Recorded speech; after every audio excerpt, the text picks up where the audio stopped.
Nobody lived quite like the stupidly rich Vanderbilt family. They spent millions on mansions, yachts, fashion, and parties. On the surface, it seemed like a fairy tale, but the reality was far darker than anyone realized. A man named Jan Uertzen came to America from the Netherlands in 1650.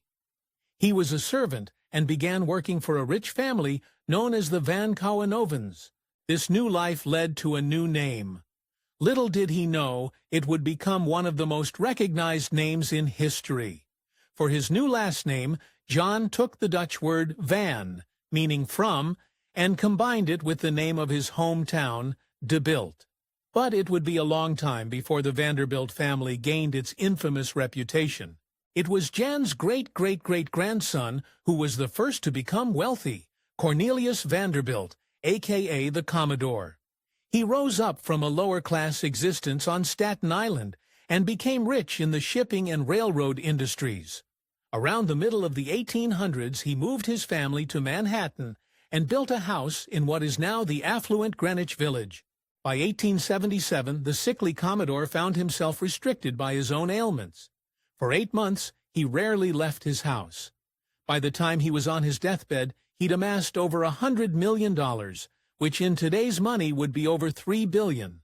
However, before he died, he had some important decisions to make. What was he going to do with all his riches? Commodore first gave $1 million to build a school called Vanderbilt University in Nashville.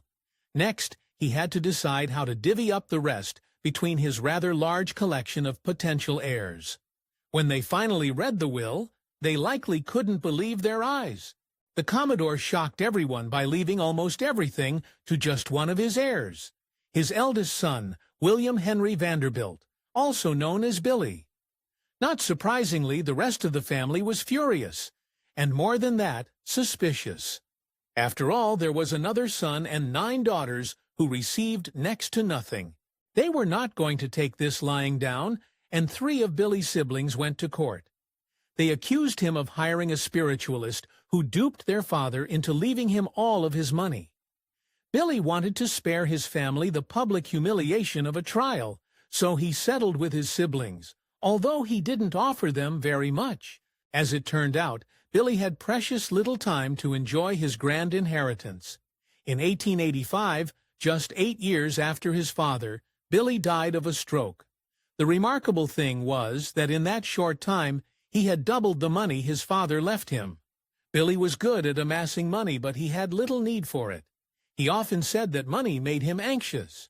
He blamed his poor health on being wealthy, and was prone to looking at his poorer neighbors and feeling envious. Most of Billy's fortune went to his 2 oldest sons. First, there was Cornelius Vanderbilt II, who did not increase the wealth of the family due to his great generosity. Then there was the second son, William Kissam Vanderbilt, who was more interested in horses than amassing a fortune. In 1875, William married Alva Erskine Smith, who many thought was simply out for his money. Alva had extravagant taste. She had her husband buy her yachts, and she enjoyed collecting mansions, so much so that she eventually boasted 9 of them. But this wasn't enough. She wanted something that money couldn't buy. New York high society didn't accept the Vanderbilts because they came from new money, their fortunes not strictly accumulated through inheritance. Alva decided to buy her way in through architecture. She spent 3 years and $3 million building a home. By this time, William and Alva had welcomed a daughter, Consuelo. Alva was a strict disciplinarian with Consuelo. She would strike her with a riding crop and made her wear a steel rod to correct her posture. One thing Alva really wanted was a regal title to go along with her regal lifestyle. Her idea was to press her daughter into marrying royalty, and the opportunity presented itself with Charles Spencer Churchill, who happened to be the Duke of Marlborough. The thing was, the Duke also had ulterior motives. Neither Consuelo nor the Duke wanted to be together, but that didn't stop the marriage from taking place. With this union, Alva got her connection to royalty, and the Duke got access to the Vanderbilt fortune to save his dukedom from financial ruin. Surprisingly, the marriage lasted 26 years. Just before Consuelo's marriage to the Duke of Marlborough, Alva announced that she wanted a divorce from William Vanderbilt. Divorce was unheard of in high society at the time, and she did so on the grounds that her husband had cheated on her. But some people believe that William had not committed adultery. Instead, they alleged that he hired a woman to act as his mistress. The question was, why? Apparently, he thought it would help him get out of his tumultuous marriage to Alva. William eventually remarried and moved to France, doting on the horses he adored so much. William didn't really like money. Reportedly, he said, "Inherited wealth is a real handicap to happiness. It has left me with nothing to hope for, with nothing definite to seek or strive for." So far, Billy Vanderbilt's children had not done well with the family fortune. Cornelius II had given too much away, and William was more into horses than amassing a fortune. Then there was the younger brother, George. He had an idea to make a real name for himself, no matter what the cost.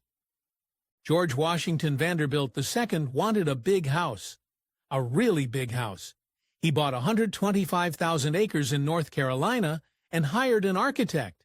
He wanted a house with 250 rooms covering over 175,000 square feet. Therefore, it's no surprise that the Biltmore estate remains to this day the largest house in America. But it soon became a problem. Building a house this colossal made a deep cut into the Vanderbilt fortune, and maintaining it wasn't cheap either. George and his wife Edith were in over their heads with this massive mansion. But to make matters worse, their lives took a tragic turn in 1914 when George died during a routine appendectomy. Suddenly, Edith had the monumental house all to herself, including the financial responsibility. Eventually, the family had to do something that most Vanderbilts would have turned their noses up at. Edith's daughter Cornelia opened Biltmore Estate to the public in 1930, allowing anyone to take a look at the life of the Vanderbilts. Speaking of lavish homes, in 1934 Gladys Vanderbilt inherited a summer residence called the Breakers. The 70-room, 138,000 square feet palace was built in 1895 for Cornelius Vanderbilt II, and Gladys eventually began leasing it out to the Preservation Society of Newport County for $1 per year. Gladys's brother was Reginald Claypool Vanderbilt, who had a reputation for gambling away the family fortune and was also a notorious womanizer. Reggie had a brother named Cornelius Vanderbilt III, who went by Neely. Gladys spent loads of money just trying to keep up appearances in high society. He bragged that he was the first Vanderbilt heir to decrease the family fortune. In 1896, Neely fell in love with Grace Graham Wilson, and since his father opposed their relationship, they eloped. This made his parents so angry that they disinherited him, meaning that when the time came, Neely received $500,000 of the family fortune, and his brother Alfred received almost $70 million. Alfred Gwynn Vanderbilt seemed to have a good head on his shoulders, except when it came to marriage. 7 years into his marriage to Ellen Tuck French, she abruptly moved out of their home, allegedly because he'd been having an affair. While he seemed like a cad, Alfred eventually became a hero. In 1915, he boarded the RMS Lusitania on a business trip to Liverpool. Off the coast of Ireland, tragedy struck. A German U-boat sent a torpedo in the direction of the ship, which did irreparable damage. It was sinking fast, and it looked like Alfred was going down with it. As the ship sank, Alfred valiantly gave his life vest to a terrified woman clutching onto her baby. Over 1,000 people lost their lives that day, and Alfred was one of them. This meant one fewer Vanderbilt, but still no shortage of heirs. The Vanderbilts were growing in number, and this meant more people stood to inherit from the family fortune. Since the new generation didn't seem particularly interested in running the business, the money was quickly drying up. The fortune came chiefly from the railway industry, but America was rapidly changing. The railroad wasn't the only way to move people and products anymore.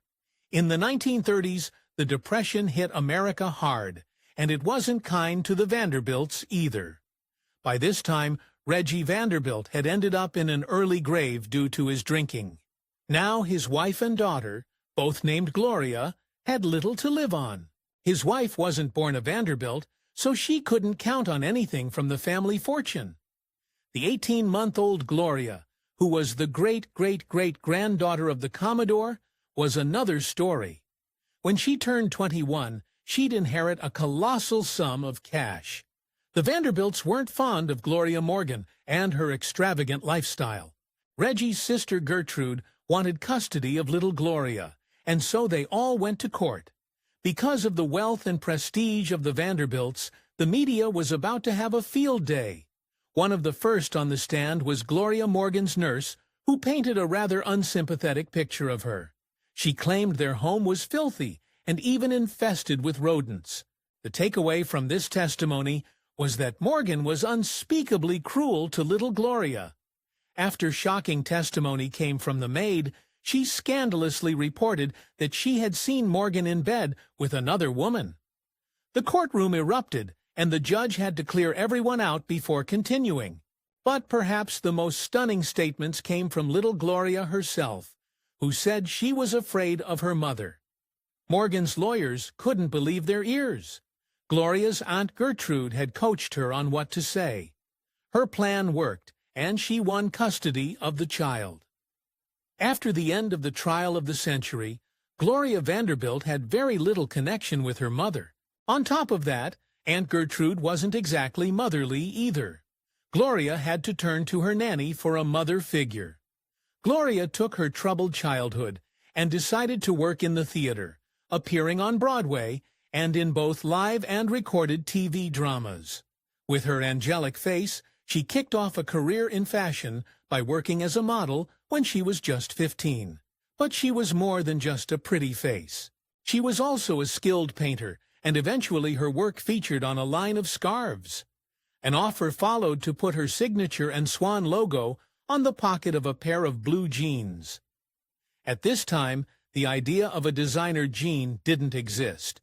Gloria and Indian designer Mohan Morjani had an idea to make their designer jeans very, very tight, and they were a huge success.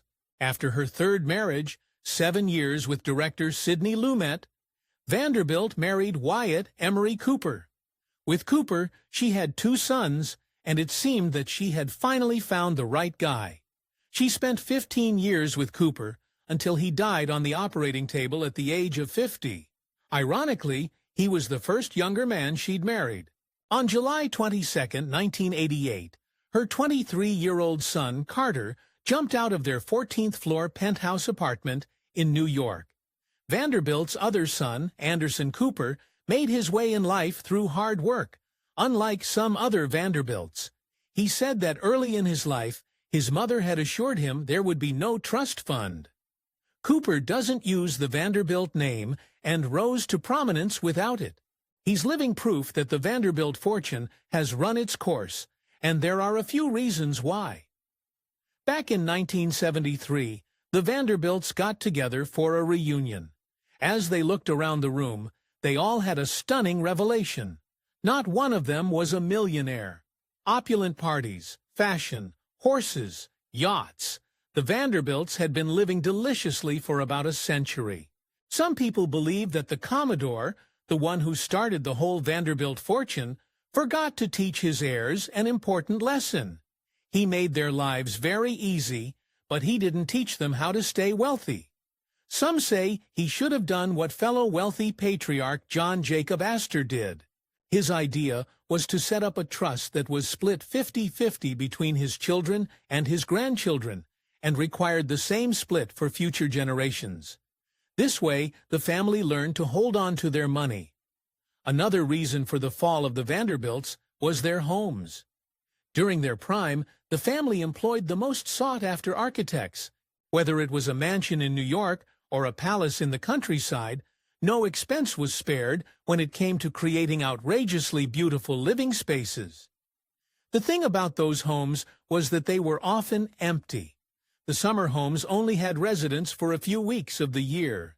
When it came to the city homes, the story was similar. They had a problem passing them down to the next generation. No one seemed to want them. They built loads of properties in New York City for extravagant sums, and by the 1940s, they were all gone, reduced to rubble. Even when it came to departing the earth, the Vanderbilts did it with style and a hefty price tag. In Staten Island, there's a mausoleum that serves as a burial site for the family. The designer was the famous architect Richard Morris Hunt, who took his inspiration from an abbey in France. The Vanderbilt family cemetery and mausoleum remains a New York City designated landmark even today.